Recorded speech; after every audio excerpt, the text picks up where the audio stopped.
last lecture video that I posted last week, we've discussed about how certain improvements change from improving the hardware in terms of the processor.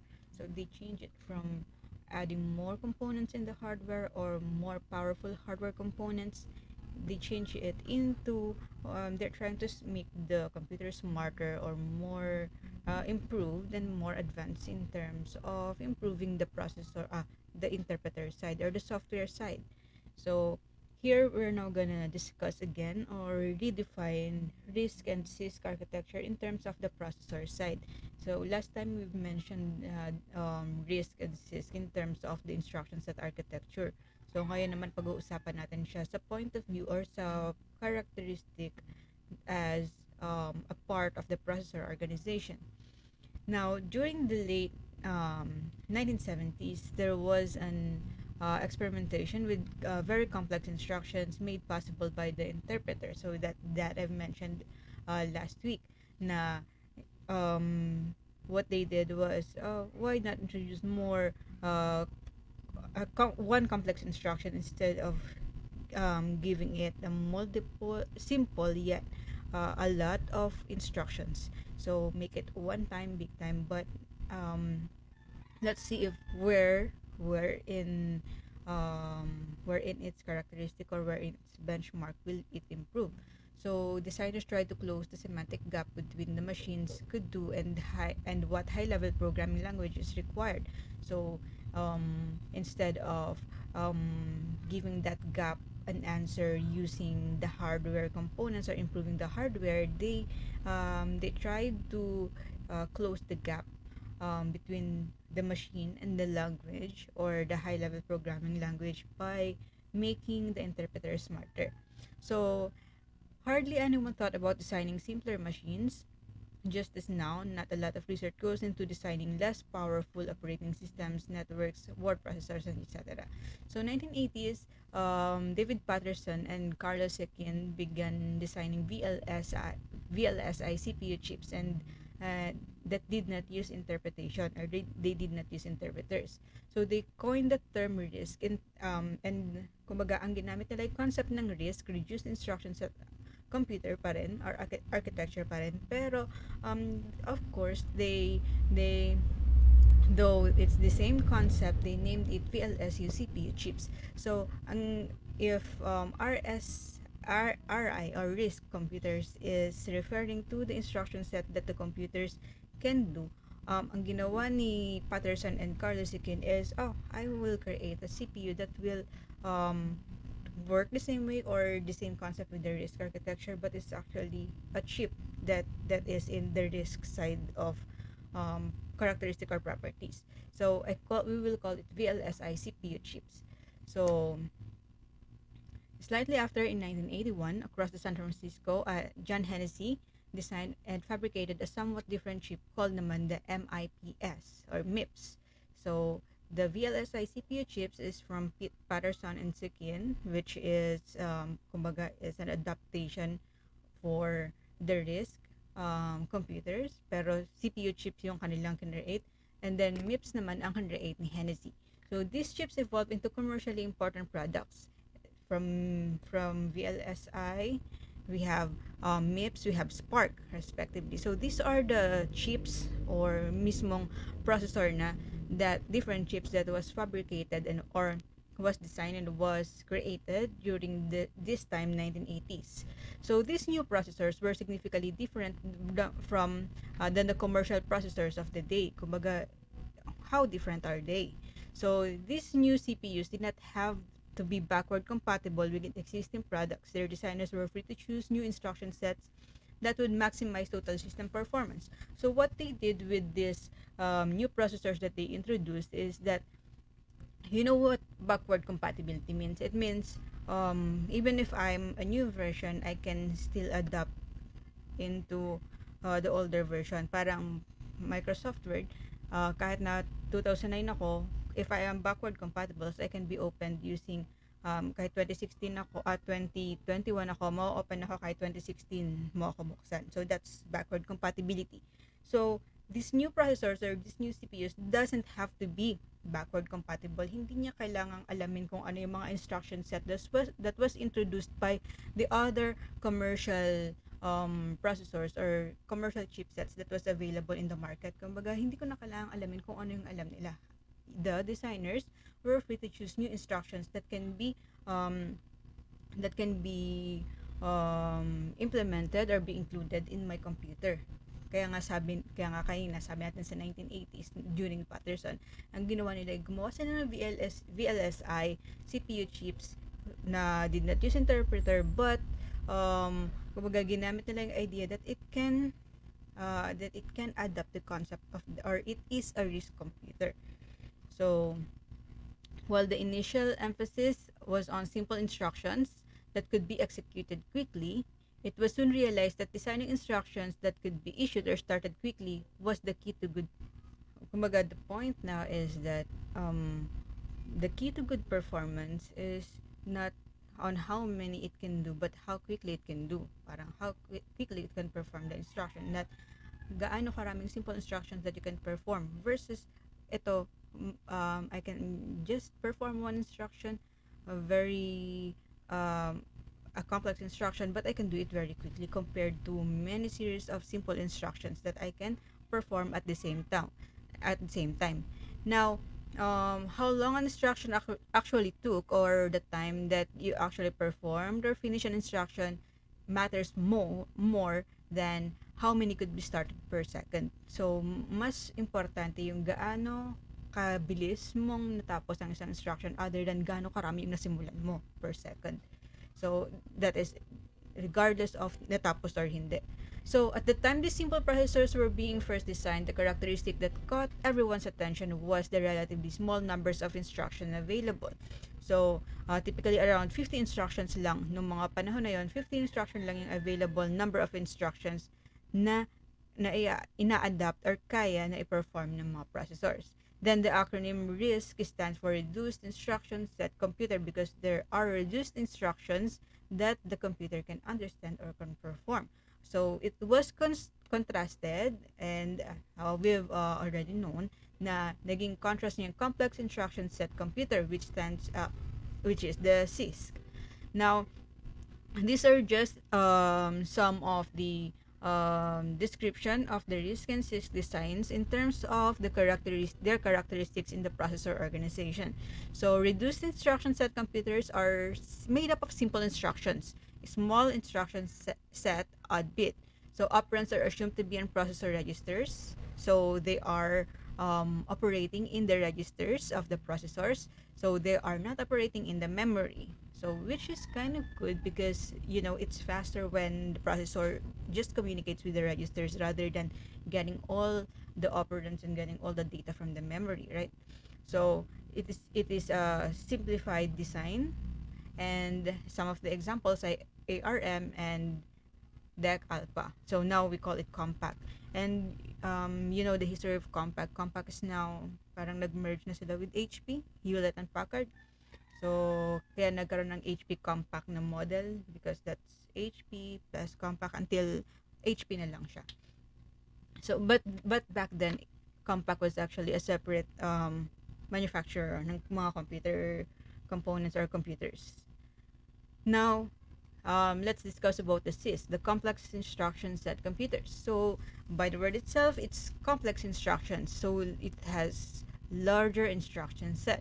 So operands can be in registers or the memory. So it has a choice if the operands can be fetched or will be fetched in the registers or the memory. In a way, it is quite sabihin natin advantageous because not all the times, dahil sabi natin, di ba, the registers are fast, yes, but they are of limited storage capacity. So the memory has a larger storage capacity but slower than the registers. So there are times that you can disregard being fast. You need to hold the larger amount of memory or larger amount of value. So instruction size varies and typically use a microprogram. So some of the examples are the Intel 80 by 86 family. So here is the black diagram that describes the function of the CISC implementation, or how CISC is implemented versus how RISC is implemented. So ISA level, it has a microprogram control and a hardware wherein there is instructions that computers are ISA level down to the hardware. So sila lang yung nagko-communicate. So dito, it gets the aid from the microprogram control. So let's talk about parallelism. So pag-usapan natin what is parallelism. So another type of improvement that was introduced during in order to improve the processor side is parallelism. So what is parallelism? We're going to talk about it now. So there are three types of parallelism. There are instruction level parallelism and processor level parallelism. So computer architects are constantly striving to improve the performance of the machines in terms of, di ba sabi natin, what they saw is it was a good performance if they focused on how quick the processor finishes instructions rather than how many it started. So making the chips run faster by increasing their clock speed or by the way of the hardware is one way, but for every new design there is a limit of what is possible, kung ano yung possible or gaano mo ka kabilis lang mata-turn on or ma-increase yung clock speed of the processor. So there is always a limit, and for every limit another improvement sa hardware. So they're constantly striving to improve the performance and thinking of ways on how they can actually maximize the performance of the system, and then kumbaga cutting the cost but actually improving it. So consequently most computer architects look to parallelism. So doing parallelism means doing two or more things at once. So it's like multitasking. So they think of multitasking or parallelism as a way to get even more performance from a given clock speed. So kung within 1 nanosecond they can perform two or they can perform one instruction, um, if nagkaroon ng parallelism, how many instructions can it perform or it can finish? So parallelism comes in two general forms: the instruction level 1 and the processor level 1. So instruction level parallelism exploits within individual instructions. So ang atake nito is um, they get more or they get to perform more instructions per se or per nanosecond. So the processor level parallelism naman, in terms of processor level, ang ginagawa naman nila dito is not necessarily what the processor gets to perform simultaneous or sabay-sabay multitasking, parallelize the instruction, but what they did in processor level parallelism is they get multiple CPUs to work together to make it as if sabay-sabay yung mga instructions, but actually isa-isa lang yung instructions, it's just maraming gumagawa, parang ganun. But anyway, but yeah, it's hardware, on the hardware side of improvement yung processor level parallelism. Samantalang nasa software level of parallelism, instruction level parallelism. So parang it's making it smarter or making it more manpower, parang ganun. Manpower pero component side. So each approach has its own merit. So in this section, we will look into instruction level parallelism, while we will discuss processor level parallelism kasi ito na yung mga improvement in the later generations of computers. So we will discuss it in the final section of our course, yung processor level parallelism. Now let's talk about instruction level parallelism. So now when we talk about instruction level parallelism, we are actually referring to pipelining.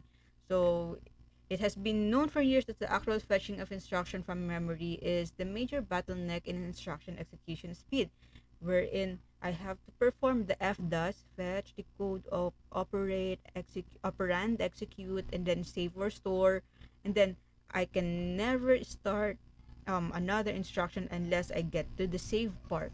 Kumbaga, I have to go through all the stages before I go or I get to fetch another instruction. So to alleviate this problem, computers had the ability to fetch instructions from the memory in advance, so they would be there, let's be there when they were needed. So kumbaga, the computer was actually occupied for the 5 stages pero performing only one instruction. So, tingnan natin, ano yung nakita ng pipelining? What can we improve in this process? Paano natin may improve yung processor and performance with this type of processing, yung FDAS, with this type of cycle? So, what they saw is bakit hindi na lang bakit hindi natin, because all of the stages are devoted into separate registers. Iba yung nagfe-fetch, di ba? Meron tayong MAR, meron tayong MBR, meron tayong PC, meron tayong instruction registers, meron tayong accumulator registers that actually hold the instructions and perform each stages with the ALU and the CU and the CPU, or the central processing unit. So, not all registers are actually busy during the 5 stages, though the CPU is busy for those time. Pero for all the stages, no. They are actually having their own type of responsibility. So, why not fetch um fetch or conduct or perform the stage while getting it ready for the next stage? Parang ganun, para wala kang idle time. Let's we will discuss it and explain it more as we go on through this lesson. So, we call that prefetching. So, fetching and actual execution. So, the concept of pipelines carries this strategy, this prefetching type. So, instead of dividing instruction execution in only two parts, it is often divided into many, and each one handled by a dedicated piece of hardware. Ito na yung sinabi natin na each of the stages actually of the FDOS, fetch, decode, operand, execute, are actually have a dedicated piece of hardware allotted into it. So, ibig sabihin, if I am on fetch and you are waiting for my fetch before you can decode, so ibig sabihin naka-idle yung piece of hardware or component or register that is dedicated for the decode, the operand, the execute, naka-idle din, idle or waiting for the task, yung ALU. So, kung naipasa ko na yung fetch ko, if I am fetch at naipasa ko na yung fetch ko, naka-decode na siya, wala na naman akong laman. So, hihintayin ko pang matapos hanggang kay store, kay accumulator register, before I can actually fetch more. Wherein, wala na akong ginagawa. I can fetch another one. So, yun yung idea. So, these are the 5 stages. We have the fetch, the decode, the operand fetch unit. Diba sabi natin, there are cases, nabanggit ko last time, there are cases when pagkuha nyo ng instruction, okay, fetch mo to sa address na to, ito yung next instruction. Pagkuha ng instruction, dinicode niya, nakita niya na, hindi pala pwedeng i-operate ito, may kailangan pa ako. So, i-fetch pa yung operand if it is needed. So, if it is stated in the instruction. Pero pag wala, it can go into the instruction unit, which is the ALU, the execution unit, the ALU na yon. So, it then goes to the stage 4, which is execution, and then write back or the save and store. So, ito na yung output. So, again, we fetch, decode. Ito, it is actually sometimes optional if there is a need to fetch the operand. And then execution, and then the write back. So, what happens in pipelining? So, I'd like to cut this one and proceed into this example. Yan. Yung explanation dito, I will cut it short with this diagram.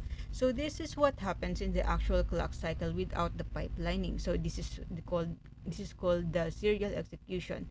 So these are the nanoseconds or the clock time, and these are the clock cycle, and these are the instructions. This one, instruction 1, instruction 2, instruction 3, and instruction 4. These are the clock cycle in nanoseconds. So for one clock cycle, actually one stage is performed. So for this one, let me just get a marker for this one. So for this one, yep, yeah, this is instruction 1. So for the first nanosecond, it will fetch, decode, operand fetch, instruction execution, and save or write back. So it is just then, pag natapos siya, ito yung normal na execution na, pag natapos siya, saka pala makakapag-start sa instruction 2. Saka palang sasabihin ni PC na, here's another instruction. So, instruction fetch, and then i-decode siya, either kay MAR o kay MBR pupunta yan kung siya ay address or kung siya ay data na. If it's an address and need to be fetched, operand fetch. And then if you get all the operands and the values that the data that you needed, it's instruction execution. Then write back. Pagkatapos nito, at 10 nanosecond, at another clock cycle, dun pa lang mag-next ulit si instruction 3. So what does pipelining suggest? Pipeline execution suggests that um, for the fetching, ang point lang sa pipelining is wala ang yung one at a time pa din. So if I am doing the fetching, I cannot fetch any other instruction while I'm still fetching a certain instruction. So for this nanosecond or for this clock cycle, I am actually fetching instruction 1. So pagka-fetch ko ka instruction 1, decode mo to. I pass it into decode na. So nagde-decode na, naka-decode na ang stage ni instruction 1. So actually the fetching component or the fetching register, that is the instruction register here, siya ay free na kasi wala na siyang fetch, tapos na siya dito kay instruction 1. So it can fetch instruction 2 already. So at this stage, dalawa yung nangyayari at the clock cycle 2. Nagfa-fetch ka na ng for instruction 2, ito naman nagde-decode ng instruction 1. Now, after the decode, magkakaroon tayo ng operand fetch. So, ibabato nyo na to dun sa register na nag-operand fetch at clock cycle number 3. So, ibig sabihin, free na ngayon si decoding component or decoding register. Kaya saspadan nyo ng sambutin si decode na fetch na instruction 2. Kaya free na naman sila. Si fetch at saka si fetch, free na naman siya. Kaya ma-fetch na niya si instruction 3. And so on. Kaya kung makikita nyo, within these stages, wala tayong nakikita na na-violate ba natin yung rule na kailangan one at a time lang yung performing ng one at a time lang yung execution ng bawat process. Wala tayong na-violate. Isang fetch, isang component yan. Isang fetch component, isang component din yan, isang component din si decode, isa rin to, isa rin to, isa rin to, and so on. So this is the idea of the pipelining. It's not actually multitasking because each component is not multitasking. It's just yung dati na nag-idle siya, ikaw si fetch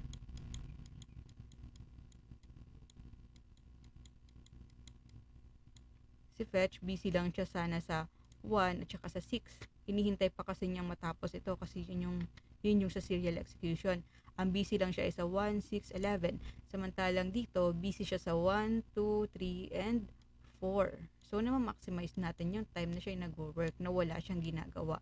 So, dati, at 4, wala na siyang ginagawa dyan. Pagka fetch niya sa 1, 1, 2, 3, 4, bakante siya. Tapos maghihintay siya ng 6 bago sa pangalawang instruction. So, ibig sabihin, at clock cycle 16 pa siya mawawala ng trabaho. Magiging tuloy, total na free. Dito, at 4 clock cycle, totally free na siya. So, I hope you do understand what pipelining suggests. So, however, of course, there are cons of this process.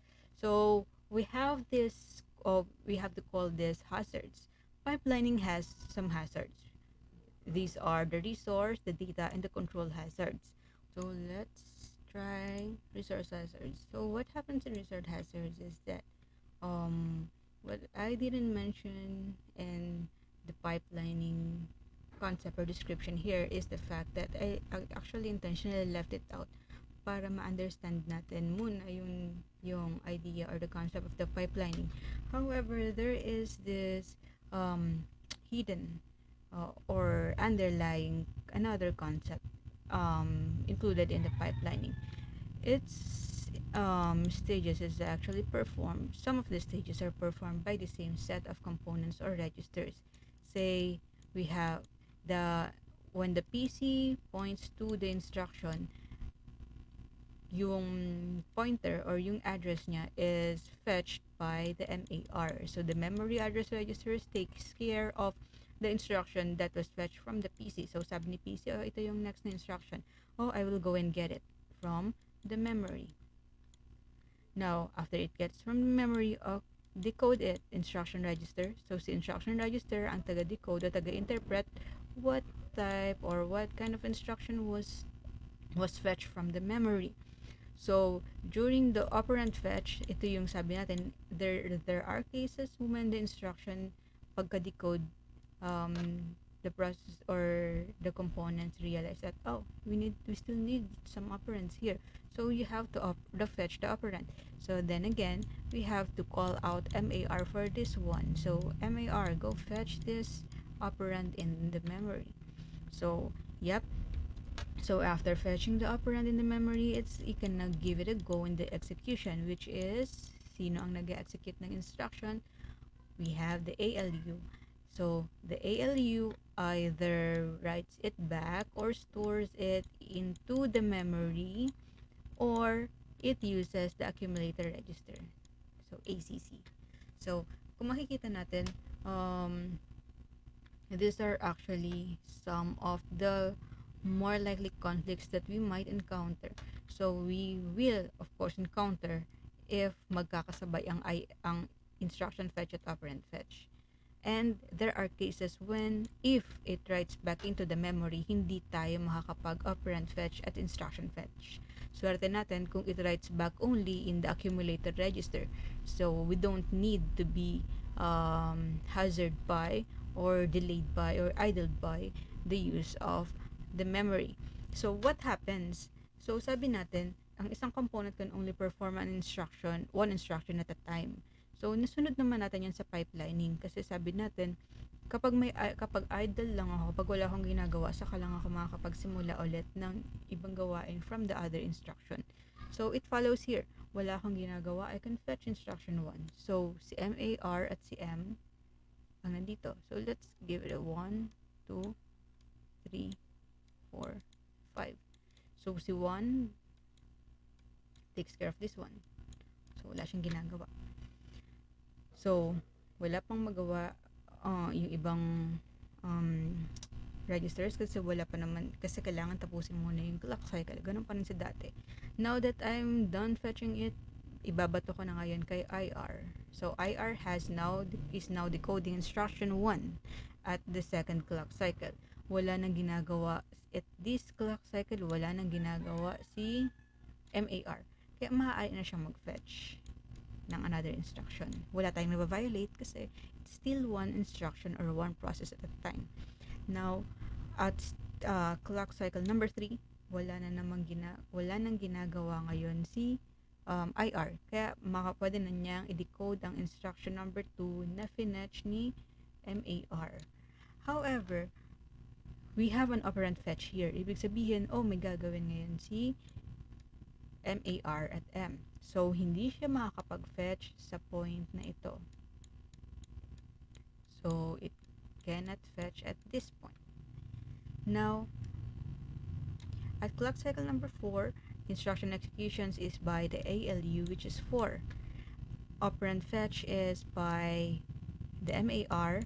Actually, this is a violation. Why? Because you can actually fetch when the MAR is actually fetching something. So, this should be another idle one. Or, there might be a reason behind this one. Baka walang operand fetch na nangyayari at this point. Or, the operand fetch is just within the accumulator register here.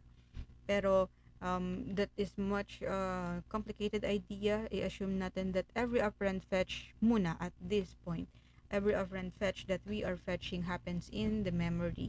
So, kapag it happens in the memory, then it needs MAR and M and the memory. So, hindi tayo makapag-fetch muna. And again, there are cases when the operand can be, remember, we have MDR, memory data register, that is actually equally functioning like the MAR. Aside from the fact that yung laman ng memory na fetch mo is actually a data na at hindi na address. Pero maguguluhan lang kayo for this time. Mas kailangan natin maunawaan yung concept of the resource hazard. So, yeah, i-assume muna natin na lahat ng fetching happens and is a responsibility ni MAR. So, at this point, you cannot fetch. So, write back happens in the accumulator and the memory. So it's number 5. Instruction execution, number 4, kay ALU. Instruction decode, kay number 2, kay IR. So, we have here IF, which is malaya na ba si MAR? Malaya na si MAR. Kaya makakapag-instruction fetch na siya sa clock cycle number 5. And so on. So what we wanted to see here is none of the components is repeating at the same clock cycle for different stages or different instructions. So that's what we just have to make sure. So that is called resource hazards. When you cannot perform the pipelining perfectly because of the resources or the components. So what is data hazards? Data hazard is caused by data dependencies. If we are referring to the dependencies on the resources and the registers here, data hazards, we are referring to data dependencies. What is data dependencies? Data dependencies happens when the data or at least the values I needed from executing my instruction ay kailangan ko pang hintayin kasi resulta pa yun ng prior instruction. What do I mean by that? Say I have an instruction 1 which is x plus y equals z. Are there dependencies? None. X is separately independent, y is independent of anything yet, any instruction, hindi pa siya dependent sa kahit anong instruction. Then came A2. A plus B plus C equals C. Dependent ba sila sa kahit anong value dito? A? No. B? No. C? No. Wala siyang kailangan mula sa instruction 1. Then came instruction 3. Say we have D plus Z equals K. Now notice that right in here, we are actually, you are not dependent from anything, but Z here depends from the result or the variables that is from I1. Ibig sabihin, kailangan niyang hintayin na matapos si I1 bago niya makompleto or makadiretso sa kanyang execution. So what happens here is, if it is I1, 2, and I3, disregard muna natin to. Nag-fetch ako dito, nag-decode ako dito, nakapag-fetch ka dito, kunyari lang ta, and then I fetch my operand, I decode, I fetch, I execute it, I fetch the operand. Pag decode ko dito, hindi ako makaproceed ngayon sa operand fetch. Bakit? Kasi sabi ko, nung na-decode siya dito, nalaman ng processor na kailangan ko pala si Z. Si Z hindi pa siya tapos. Nandito pa lang siya, nira-write back pa lang siya at clock cycle number 6. So this means I cannot perform any operations yet unless instruction 1 is finished because I need the result from Z. So after this one, ibig sabihin, saka pa lang ako makakontinue at clock cycle number 7. So this is where I can operand fetch because I can fetch it now since it was written back na at stage 6. So that is data hazards. When there are data dependencies or instructions have dependencies within each other.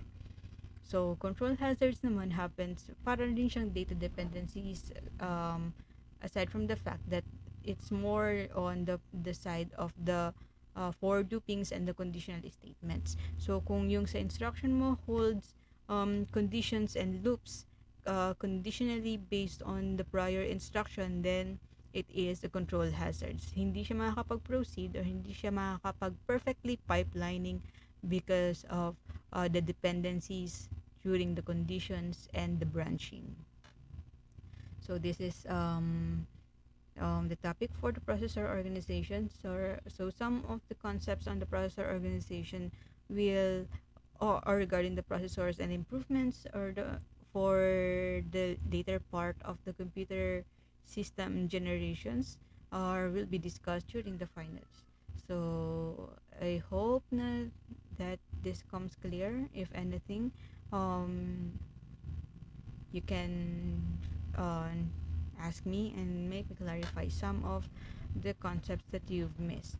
So this is for now, and we're gonna go to benchmarking.